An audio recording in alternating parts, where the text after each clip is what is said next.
Welcome to the Great Detectives of Old Time Radio.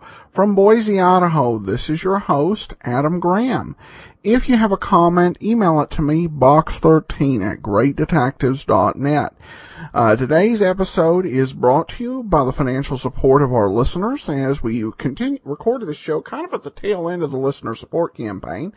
I want to thank Gary, Thomas, Katie, Robert, and Elizabeth so much for their support. And we'll send access to the premium site as we do with all donations of $7 or more, as well as any appropriate listener support campaign extras. All right, well, this is the last of the Johnny Dollar serials that have a missing episode in it.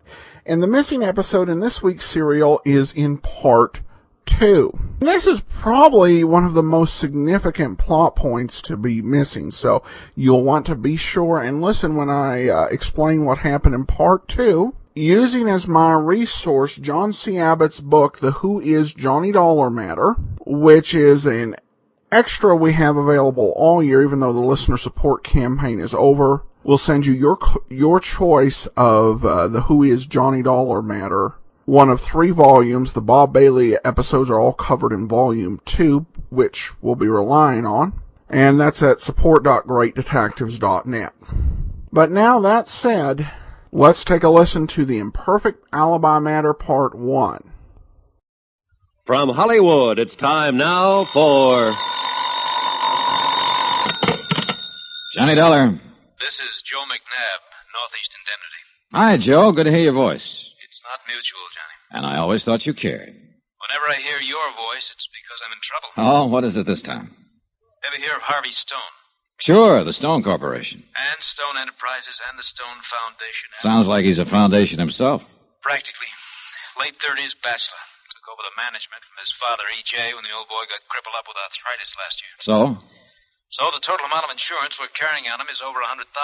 So? He lives in New York, Westchester County. Last night he was driving along a road in the country. A small object hit his windshield. Oh, look, Joe, don't tell me you want me to investigate a claim for a broken windshield. I sure do, Johnny. That small object was a bullet.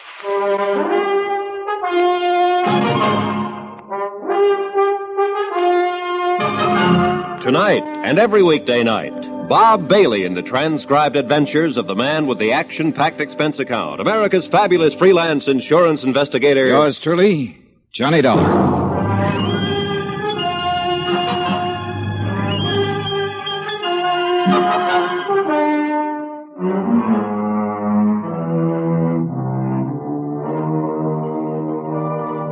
Expense account submitted by Special Investigator Johnny Dollar to Northeast Indemnity Associates, Hartford, Connecticut. Following is an account of expenditures during my investigation of the Imperfect Alibi matter. Expense account item 1, $1 even, taxi to the office of Northeast Indemnity where Joe McNabb was waiting for me. It's kind of a complicated situation, Johnny. Yeah, well, it usually is when people get shot at, Joe. Now, mind, we're not sure the bullet was meant for Harvey Stone. He's inclined to brush the whole thing off. Thinks somebody might have been doing a little target practice in the woods. Stray shot, huh? Oh, could be. Yes. But with the kind of insurance we're carrying on... Yeah, better give me a rundown on him. Harvey's father, E.J., built up the business. A widower. 2 years ago, he remarried. Last year, he had to retire. He's in a wheelchair now. I see. Well, now Harvey is running things. Lives with his father and stepmother in a big place in Westchester County, but he also keeps a small apartment on East 57th in Manhattan. Uh-huh. Any trouble in the family? Anything like that? Harvey's been running around lately with a supper club singer named Helen Barrett. I gather he's thinking of marrying her. I also gather his family is bitterly opposed to the idea. How about Harvey's business affairs? Could he have made any enemies there? One, at least. Who? Dutch Krieger. Know him? Yeah, I sure do. A gambler with a lot of dough behind him and a couple of gunsels in front. That's the one. Now, how come he got mixed up with a character like Krieger? He didn't. He refused to. Come again. Krieger's put on a big act about going legitimate. Young Stone was negotiating a sizable real estate transaction recently. Found out that Krieger was one of the associates in the deal. He threatened to call it all off, made the other associates kick Krieger out. Oh, Dutch wouldn't forget a thing like that. No, he wouldn't. Who's the beneficiary on Stone's insurance policies? Father and stepmother jointly. Johnny, I smell trouble. I want you to go down there and nose around, see what you can turn up. And do me a slight favor. Sure. What is it? Keep Harvey Stone alive, will you?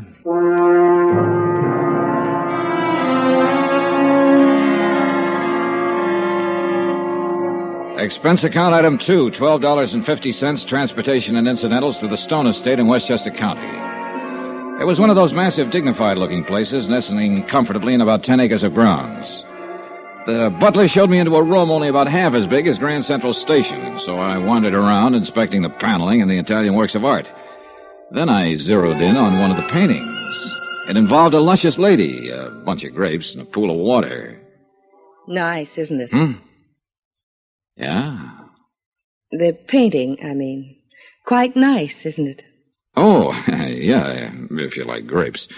You must be... I'm Mrs. Stone, Mr. Dollar. Daphne Stone. Mrs.? I didn't know the wedding had taken place. My, you are behind the times. It took place 2 years ago. Well, I'm Mrs. E.J. Stone. Oh, I'm sorry. Well, is your, stepson here? Harvey, he should be back any minute. He had to run into the city. But let me give you a tip, Mr. Dollar. Don't call Harvey my stepson in front of him. Oh. You see, he and I are just about the same age, and he's... Yeah, okay, I'll remember. How about Harvey's father? Is he here? Yes, my husband will be along in just a moment. He has to get around in a wheelchair now, but he's very stubborn. Won't let anyone push him. Well, Mrs. Stone, I think you know why I'm here. Yes, of course. About that absurd thing that happened to Harvey last night. Absurd? Isn't it ridiculous to think that it was an attempt on his life? After all, he will go tearing around these roads at night in his sports car. Probably someone out hunting. Is that what you think, Mrs. Stone? What else could it be? Nobody has any reason to kill Harvey. Everything harmonious here at home, I suppose. Of course. How about Harvey's plans to marry Helen Barrett? Oh, yes, that. That? Mr. Dollar, say, I'm getting a little weary of that name. It's Johnny, isn't it? Yeah. And Daphne. Johnny, let me give you another tip. You seem to be full of them. What's this one, Daphne? I wouldn't mention Harvey's fiancée to his father. Oh? Mr. Stone is quite violently opposed to the match. How about you, Daphne? How do you feel about it? Why, anything Harvey wants. Oh, Edward, this is Mr. Dollar. Yes, I know. Hello, Mr. Stone. That idiot McNabb from the insurance company phoned me about you, Dollar. Worries like an old woman. Seems to think that fool accident Harvey had last night was an attempted murder. Oh, he's just taking normal precautions, Mr. Stone. Precautions? Well, just as well, I suppose. Harvey could use a nursemaid. He always manages to get things fouled up somehow. Now, Edward, You want to see my orchids, Dollar? Orchids? Of course you do. This way, out in the solarium. Okay. Oh, here, let me push you. Never mind. I can manage. All my good advice. Sorry, Daphne. This way, Dollar. I'll have a drink for you when you're ready, Johnny. Thanks. Here we are. Well, some orchids. Who cares about orchids? Just wanted to talk with you. Well? What do you make of this business, Dollar? About Harvey, I mean. That bullet in his windshield last night. You really figure somebody's trying to kill him? Well, I don't know, Mr. Stone. That's what I'm here to find out. Well, I don't know who it'd be. Harvey's not a bad sort, really. Terrible businessman. Oh? How so? Oh, I could run the Stone Corporation better than he does from my wheelchair. He, doesn't do things your way, huh? Nothing's like it used to be. Everything's done differently now. Maybe it has to be. Has to be. Business is business. Yeah. Well, how about his fiancée? I suppose you disapprove of her, too. Helen Barrett? No, by golly, I gotta hand it to Harvey there. Don't quite know how he managed to land someone like her. Wait a minute. You mean you're not opposed to his marrying her? More power to him. Chip off the old block, I guess. What's that mean? Oh, I did the same thing. That's what. Picked himself a Broadway girl. You mean Mrs. Stone, Daphne? Right out of musical comedy. I see. Well, how does she feel about Helen Barrett? Won't seem to warm up to her. Oh, well, how can you figure out a woman? Yeah, how can you? So it's Daphne that disapproves of Helen.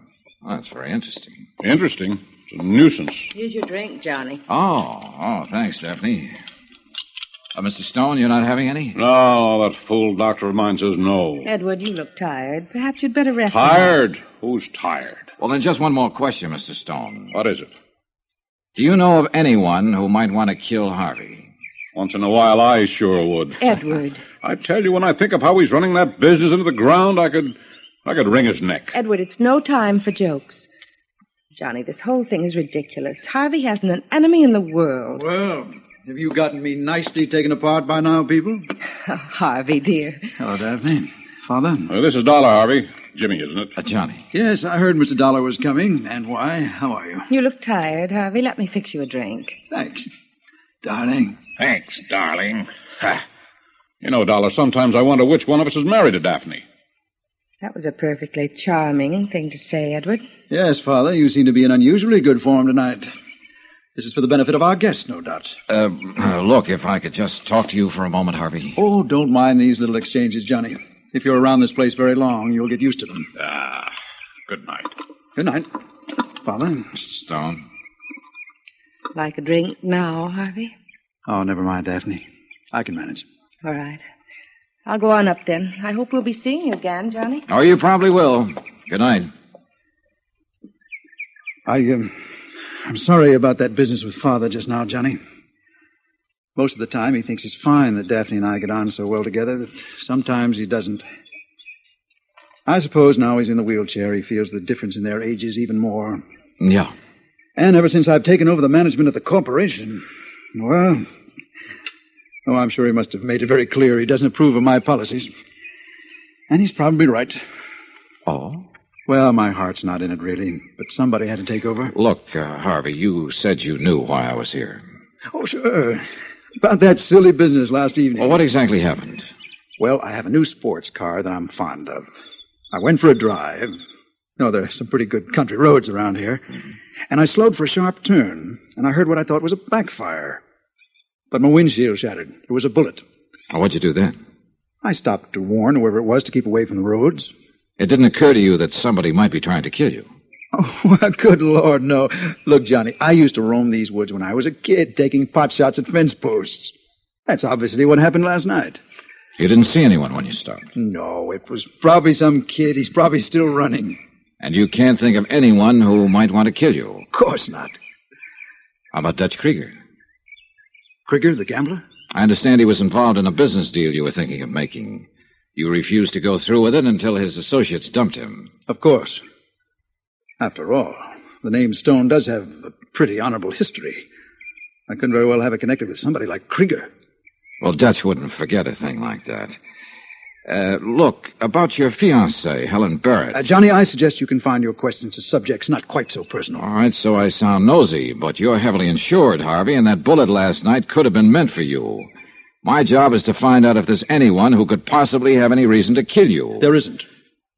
Do you know of anyone who's opposed to your marriage? I told you I'd rather not talk about that. Anyway, there's a good chance there isn't going to be any marriage. No. What do you mean? Look, Johnny, I have a good idea. It's almost time for the last train into the city. I'll drive you to the station. A polite but firm message that the interview was over. Harvey got called to the phone, and I went outside to wait for him. Daphne had lied when she told me Harvey's father opposed the marriage to nightclub singer Helen Barrett. It was Daphne who didn't like the idea. She and Harvey seemed pretty chummy, and the old man didn't seem to like that. Harvey had crossed a rough boy named Dutch Krieger in a business deal, and it's a cinch Dutch didn't like that. And now Harvey just told me there might not be a marriage, which indicated some kind of trouble there. All in all, it looked like a cozy little powder keg. Then as I started for Harvey's car, the keg exploded right in my stomach in the form of a fist. I couldn't see who they were, but the two of them really knew their business, the way they worked me over. Hard enough to hurt, not hard enough to put me out. Finally, I guess they got bored. One of them did me a favor. He put me away.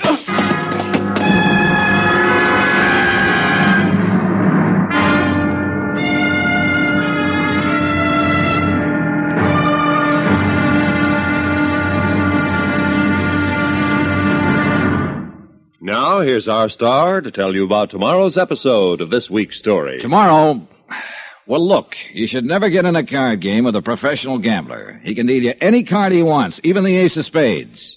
The death card. Join us, won't you? Yours truly, Johnny Dollar.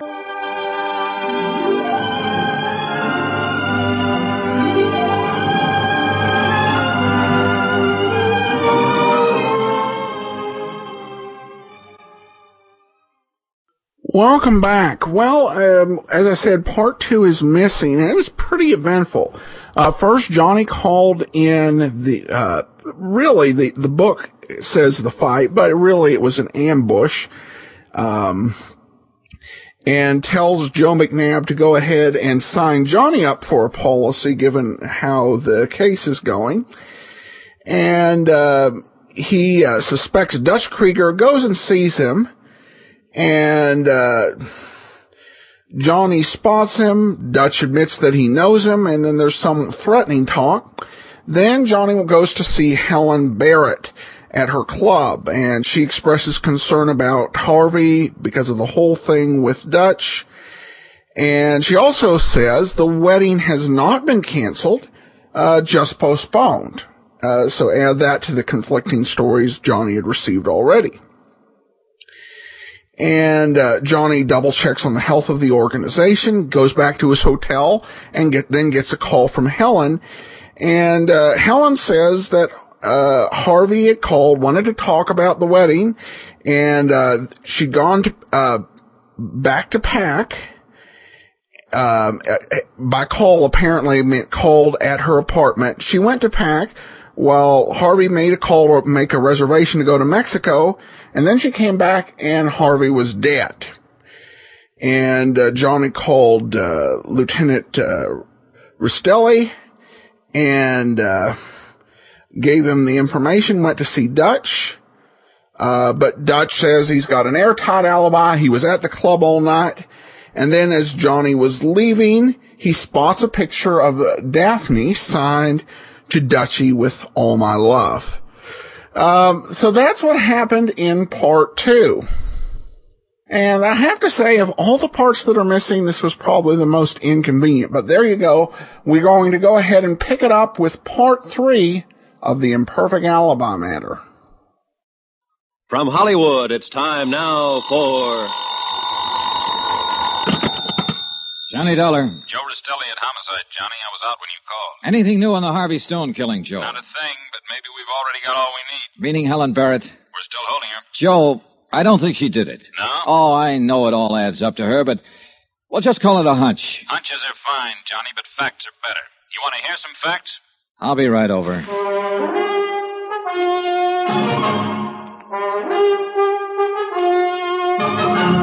Tonight and every weekday night, Bob Bailey in the transcribed adventures of the man with the action-packed expense account, America's fabulous freelance insurance investigator. Yours truly, Johnny Dollar.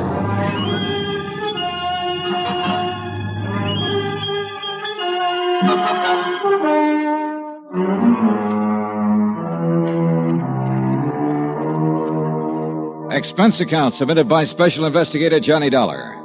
To the Home Office, Northeast Indemnity Associates, Hartford, Connecticut. Assignment, the Imperfect Alibi matter, location New York City. Expense account continued.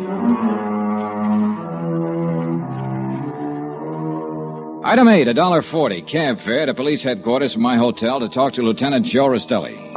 Sit down, Johnny. Thanks. Facts, you said. Facts. Number 1. Harvey Stone was shot on the left side of the forehead at close range with a .38 caliber Smith & Wesson. The gun was near the body. Any prints on it? No, it was clean. But Helen Barrett had gloves with her. Helen says she left Harvey's apartment and went to her own to pack up. They were going to elope. When she got back to his apartment, he was dead. So she told me, Johnny. I'd like to believe her, too. She seems like a pretty nice kid, but... But what? Not enough facts in her favor. Who saw her leave Stone's apartment? We can't find anyone who did. What time did she leave? She can't remember. Did anyone see her return? What time? That's a lot of questions not to be able to answer, Johnny. Yeah, I know. What was the time of death? Medical examiner figures it's somewhere between 11:30 and midnight. Well, Helen told me she thought it was about 11 when she left Harvey's apartment and about midnight when she returned. Yeah, about. Even if she did leave, she only lives a few blocks away. It's a lot of time unaccounted for, Johnny. Yeah. Better fill me in on what you know. Well, as I get it, Harvey Stone took over the management of his father's corporation when old E.J. took to a wheelchair about a year ago. Yeah, I know. 2 years ago, old E.J. married an ex-chorus girl named Daphne. Yeah. Well, she's about Harvey's age. The two of them were apparently pretty friendly, and the old man was bothered by it occasionally. Incidentally, he and Daphne are joint beneficiaries on Harvey's insurance policy. $150,000 worth. Sounds like you're trying to tie the old man into the killing. Be quite a stretch, Johnny, from his wheelchair up in Westchester County to Harvey's apartment on East 57. I know, but right now I'm more interested in Daphne. Oh? I told you last night I thought Dutch Krieger was mixed up in this. I went to his office afterward and spotted a picture of Daphne Stone on his wall. Inscription, All My Love. Signed, Daphne. You think Daphne got Dutch to do her and himself a favor, huh? That's a possibility, isn't it? Sure, it's a possibility. Trouble is, there are all kinds of possibilities. Right now, I gotta stick with a probability. Helen Barrett. Uh-huh. How are you doing on motive for her? Not good, not bad. We know there was some question as to whether they were going to be married or not. Helen says the hesitation was on her part. But suppose it was the other way around. Harvey decided not to go through with the marriage? Yeah.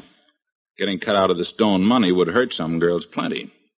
Maybe this was her way of getting even with him for breach of promise. You know, Joe, for a guy who loves facts, seems to me you're edging over into hunches, too. Well, I admit it isn't a closed case by a long shot. So let's get back to facts. Harvey was shot in the forehead with a .38 Smith & Wesson sometime between 11:30 and... Excuse me. Rostelli speaking. Who? What about? Oh, well, send him in. Somebody wants to see me about the killing. Oh? You Lieutenant Rostelli? That's right. You're handling the Stone killing? Trying to. I want to talk to you about it. Sit down. Thank you. What's your name? Gentry. Alvin Gentry. So what about the Stone killing? I killed Harvey Stone. What? Let's have that again. I said, I killed Stone. I want to make a statement. Why did you kill him? Making a play for my girl. I didn't like it. Your girl? You mean Helen Barrett? Who? Helen Barrett, Harvey Stone's fiancée. No, I don't know her. I mean my girl, Doris, the hat check girl at Barney's. Well, go on. Well, Stone was on the make for her. Every time he came in Barney's, he'd make a play for her. I told him to lay off, and he wouldn't. He asked her to go away with him. I went to his apartment, I killed him. How'd you kill him? I shot him. Where?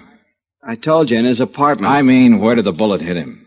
Oh, in the chest. What kind of gun did you use? 45 Colt. What'd you do with the gun? I threw it in the river.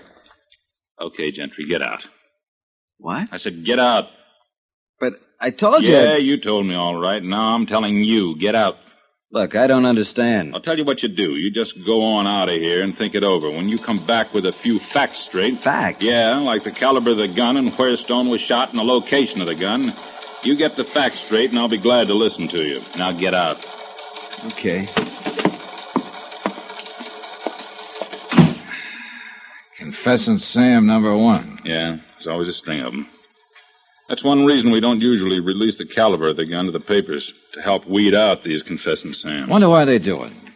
A psychiatrist was explaining it to me once. Something to do with repressed feelings of guilt, I think he said. Next one will probably say he stabbed Harvey Stone with a letter opener. Yeah. Well, I'm going to run out and have a talk with Daphne. Stully speaking. What? Now, look, Mike, you take the statement, huh? Thanks. Well, I was wrong about the letter opener, Johnny. Oh? We got a guy now who claims he used a razor on Harvey. Slit his throat from ear to ear.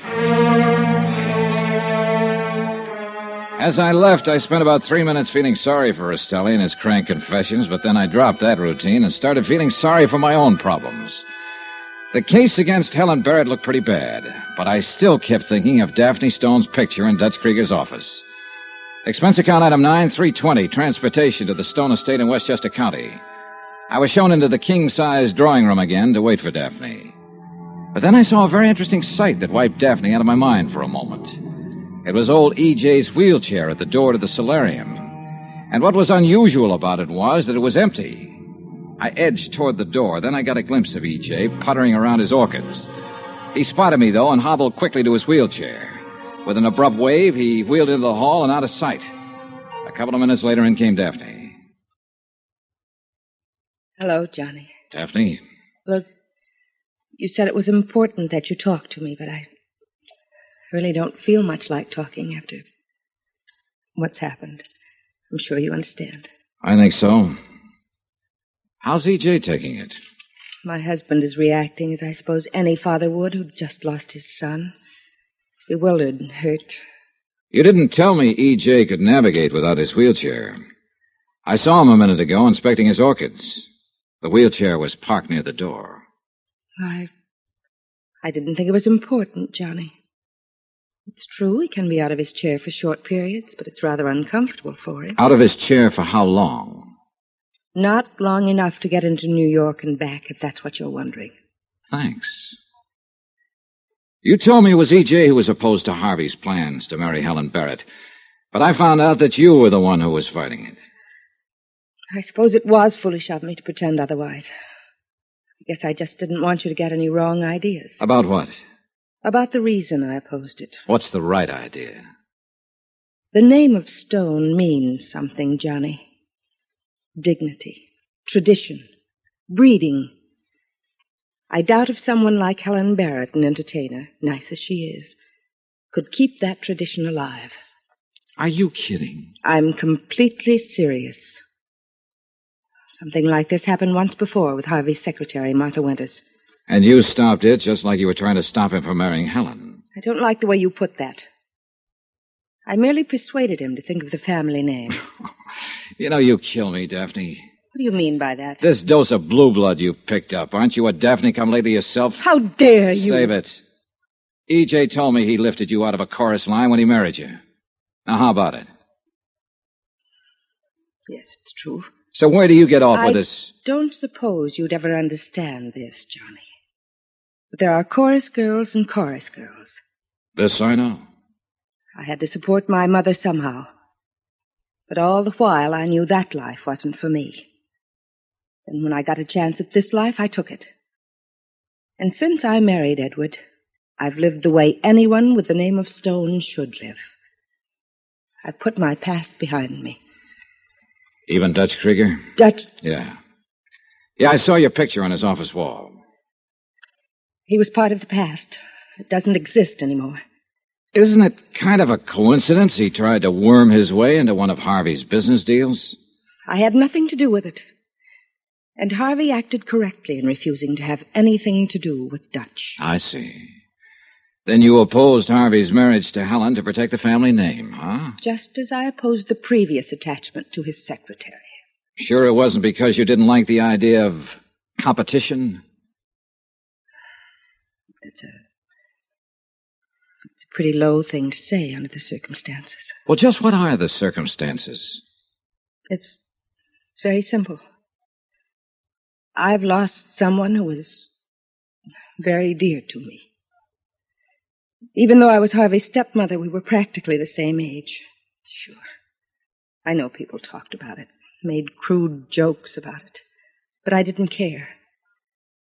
Because I found in Harvey something I'd never had in my life before. Oh? What was that?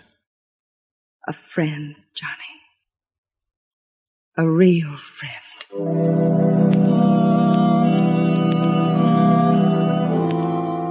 I went back into the city. If I could only find somebody to establish the time period Helen had been away from Harvey's place. I went over to her apartment house, figuring there's always one tenant who knows everybody else's business. 5 doorbells later, I found the one. Sure, I had to come in late, but I don't remember just what time. I was watching a program on the TV. There was this old man and woman. Yes. Really, what? You're sure it was Helen Barrett who came in? Well, I ought to be sure. She lives right under me. Besides, he was waiting for her and they had a talk. I couldn't quite hear what they were saying. She kept telling him to quiet down. Well, I wasn't really paying any attention. It was... No, of course not. You said he was waiting for her. Who do you mean? Friend of hers. At least he used to be. She used to go with him. Happen to remember his name? Sure. Gentry. Alvin Gentry. Alvin Gentry. It was Alvin Gentry who'd made the fake confession in Rostelli's office. At the time, there'd been nothing to tie him into the case, but now, according to Mrs. Carson, he was a friend of Helen's. My hunch about her innocence took a nosedive. Yeah, that confession he tried to make could be his way of trying to protect her. And that would add up to just one thing. Helen was guilty after all.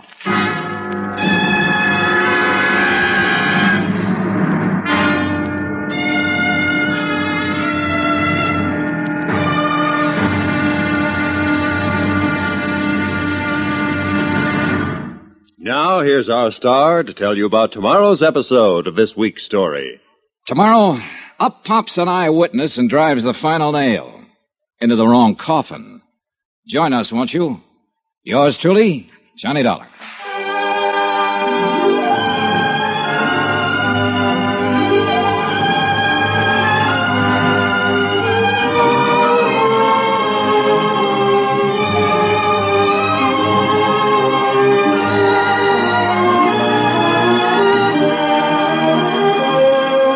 Yours truly, Johnny Dollar, starring Bob Bailey, is transcribed in Hollywood.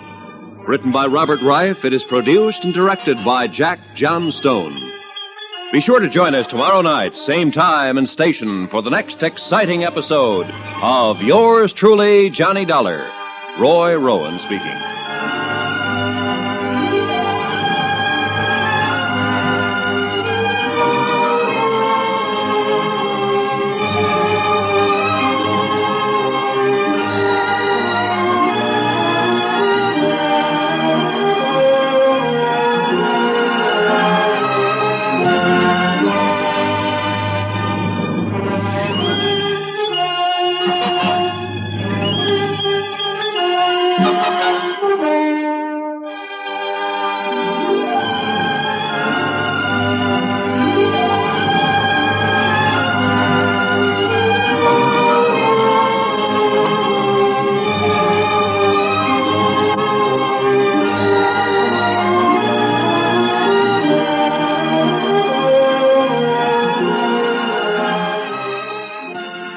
Welcome back. Well, I appreciated that twist with the confessing Sam, really adding a sense of mystery around that. And we've got quite a few suspects, and you see that Johnny in this one's definitely got properly suspicious, even of the guy in the wheelchair when he sees him out of the wheelchair. So I think pretty intelligent, and we can look forward to, we'll hear the resolution to this case on Friday. We'll give you both parts 4 and 5, so be sure and listen to that.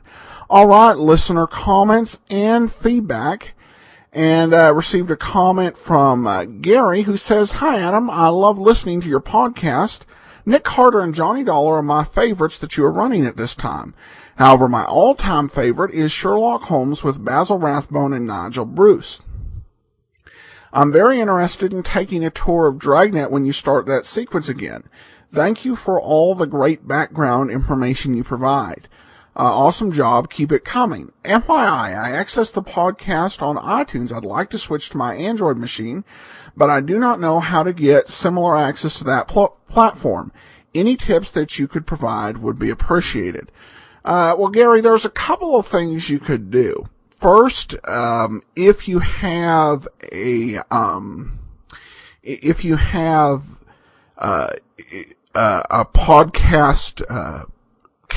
podcast catching device app, and there are several for the Android. I'm not sure which would be best, but if you just search the Android store, you should find a podcatcher app where you can download podcasts and then just put our feed in. The other option is you go through the Amazon App Store, which is available for Android, and you purchase the Great Detectives of Old Time Radio app, and then that'll have all the shows on it. So those would be the two options that I could provide on that. And I'm definitely a fan of Basil Rathbone and Nigel Bruce. I was kind of surprised when we did the Play It Again that nobody actually emailed in asking for them. But that's, of course, listener driven, and they definitely have a place in my heart. And if I ever replayed anything Holmes related, I think it would be their run on the series. That or the last one for Harry Allen Towers. That one was pretty classy. But thanks so much for your comments and your support, Gary. And then this comment from Katie, or from Thomas. I enjoy listening to the Johnny Dollar episodes. Well, thanks so much. And we'll keep them coming. All right. Well, as I said, join us on Friday as we will wrap up the Imperfect Alibi matter.